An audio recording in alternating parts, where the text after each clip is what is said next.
মধ্যমা আঙুলটি জল স্পর্শ করে জল শুদ্ধির মন্ত্রটি পাঠ করতে হবে।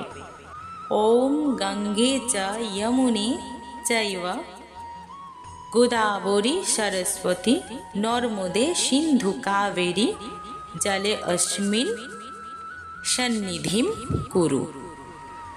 ওম গঙ্গে চ যমুনে চৈব গোদাবরী সরস্বতী নর্মদে সিন্ধু কাবেরী জলে অস্মিন সন্নিধিম কুরু। এবার জেনে নেব এই মন্ত্রের বাংলা অনুবাদ অর্থাৎ বাংলা অর্থ। হে দেবী গঙ্গা, যমুনা, গোদাবরী, সরস্বতী, নর্মদা, সিন্ধু, কাবেরী, আপনারা এই জলে সন্নিহিত হন।